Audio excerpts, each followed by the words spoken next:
Welcome back to my channel. I'm Bill Bitibin. Nagbablog nga po ng iba't ibang uri ng natural na halamang gamot.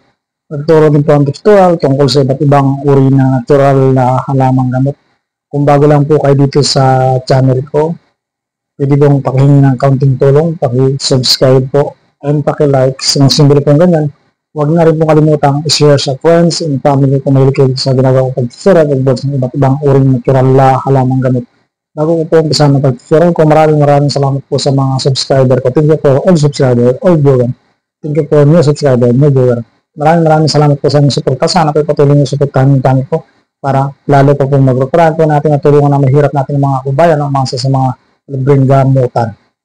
Okay, ang tutorial ko po ngayon, yung tungkol sa stress. Alam niyo yung stress, di ba? Problema. Stress, yan.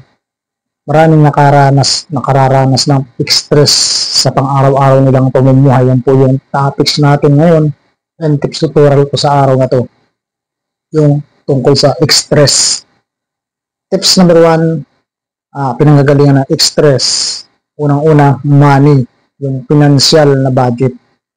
Yan po yung pinanggagalingan ng stress. Example, yung anak mo ay college, tapos yung asawa mo ang trabaho ay minimum lang, tapos sumahod yung asawa mo, kulang pa dun sa mga pang-budget ninyo kasi yung overtime na iba hindi binayaran ng company. Tapos yung asawa mo, minimum lang sahod niya, tapos umuupa pa kayo ng bahay, umuupa ng bumabayad ng kuryente, tubig, siyempre yung kung may anak-anak alis, mga dalawa, problemado ka, lalo na kung mag-isang nagtatrabaho sa partner o sa mag-asawa. Yan po yung ina-expressan ng buong pamilya o ng mag-asawa kapag yung financial, yung budget ba, yung money, yung paano nyo pag hati-hati pag-divide ng budget sa araw-araw. Kapag nagkulang yan, siyempre mangungutang. Kapag nangutang ka, sa panahon ngayon, may tubo. Example, 1,000, 100 yan.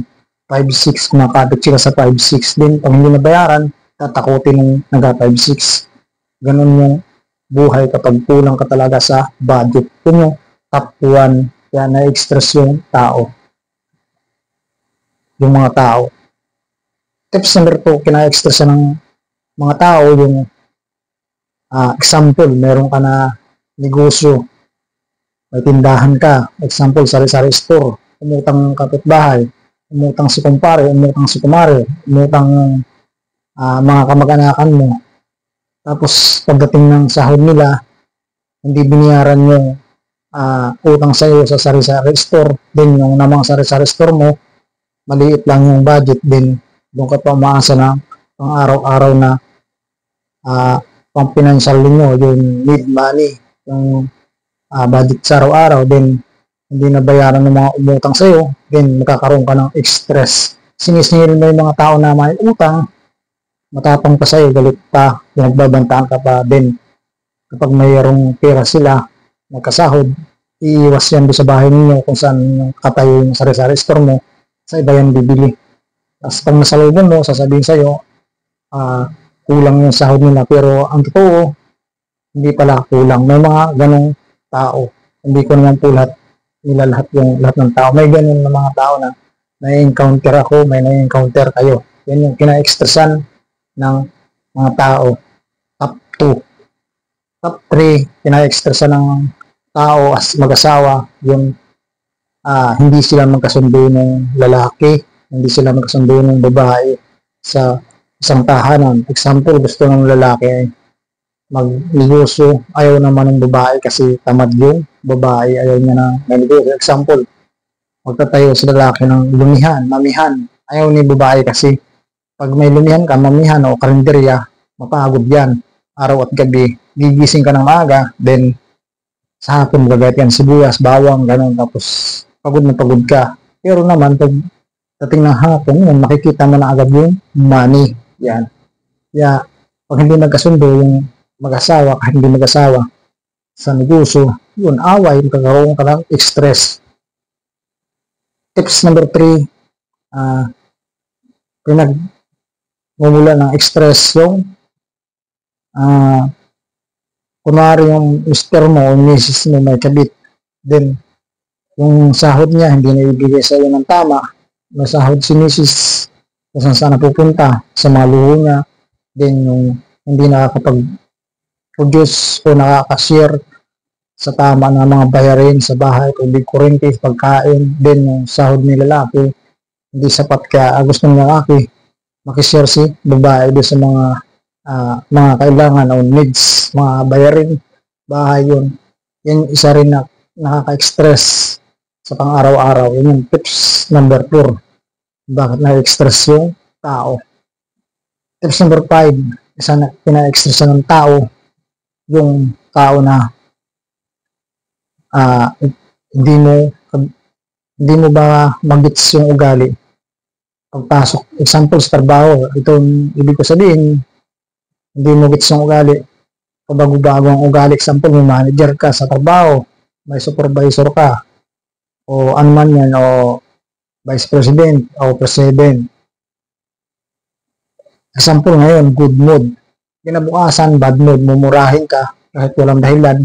Manipis na dahilan, marumi lang na kaunti yung misa ninyo. Example, kainan yung negosyo ninyo, mumurahin ka na mumurahin, lalo na sa harap ng tao. Siyempre, nahihiya ka kung maraming tao, lalo na kung nandun yung kamag-anakan mo, may kakilala ka, nandun yung class mo, yung asawa mo, anak mo. Siyempre, kailangan galangin natin yung, kailangan ba yung respect sa tao. Kahit anong uri ng tao yan, mababa, mataas, sobrang taas, medium class, o high class, dapat igalang sa pamumuhay nila o sa lalo na sa respeto. Kaya na-express yung tao. Yan yung tips number 5. Tips number 6, kina-express ng tao yung walang trabaho si mister, tamad, tambay, nagiinom, maraming anak ninyo hindi kayang pag-aralin, then napapag-aral, elementary, magkakasakit yung si anak, magkakasakit, manghihingi ng pamerinda, walang maibigay, then umuupang kayo ng bahay, marami yung bayarin, then yung mister mo, tambay rito, tambay roon, na wala na, hindi lang niya ginagampanan yung bilang padre di pamilya niya, hindi niya ginagampanan yung pangangailangan ng mga anak ninyo. Kaya si babae, express, ganun din sa lalaki. Kung si lalaki naman yung palit sila ng situation, ganun din si babae, pwedeng ma-express si lalaki. Yun yung tips number 6, kaya na-express yung tao. Tips number 7, kina-express ng tao yung hindi niya gusto yung ugali ng kasama niya sa bahay, hindi niya gusto yung nakakasalamuhan niya sa paligid, hindi niya gusto yung mga naririnig niya, hindi niya gusto yung mga naamoy niya. Kasi yung tao, kanya-kanya kasi yan ng style, kanya-kanya ng habit, kanya-kanya ng hindi natin pwedeng sabihin na kung mabait siya, mabait din, mabait tayong lahat. Kung matapang siya, matapang din. Ikaw, hindi pwede ganun. Kung masinop siya sa pera, masinop pa rin. O kung ikaw ay malinis sa bahay, hindi pwedeng maging ganun. Hindi mo pwedeng i-compare do sa sarili mo o sa pang-araw-araw mo na buhay. Pwede kayo mag-away, lalo na sa trabaho, and sa bahay kayo magkasama. Kasi kanya-kanya nga ng style yung ugali yung tao. Kaya kung hindi mo kukuha yung mga style niya, hindi mo babagayan yung mga ganun, yung mga sabi ko, pwedeng na-express kung kasama mo sa bahay, kasama mo sa trabaho. Yan yung tips number 7. Tips number 8, ina-express ng tao yung example, nakikipag-usap ka ng maayos, din yung kausap mo, mumurahin ka bigla. Wala namang dahilan kung bakit minura kang bigla. Magaling ka naman magpaliwanag, pero siya, binabaluktot niya yung katuwiran mo. Binabaluktot niya, minamali niya, and pinapalabas niya na mali yung sinasabi mo, pero sa buong katotohanan, true talaga yung sinasabi mo. Yan, isa pa rin ang kina-expressan ng tao sa mga kausap mo. Yan yung tips number 7 na kina-expressan ng mga tao. Sana po nakatulong ako sa mga express, lalaki, babae, mula sa bata, matanda, sa mga pangkaraniwan na people, medium people, high class people, and Sana po ay nakatulong ako sa inyo yung mga stress na nararamdaman niyo sa pang-araw-araw. Sana po ay malampasan niyo yan, yung mga stress niyo. Kasi kapag yung stress na puno yung tao, diyan na siya nakakaisip ng masama. Kaya yung iba, di ba nakikita natin sa lansangan, yung iba may binabaril pa sa sobrang stress.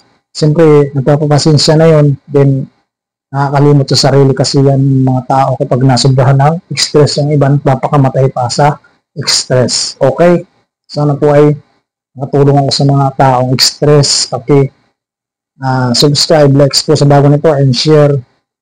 Thank you for watching LBTV. Bye-bye. Mabuhay po kayong lahat.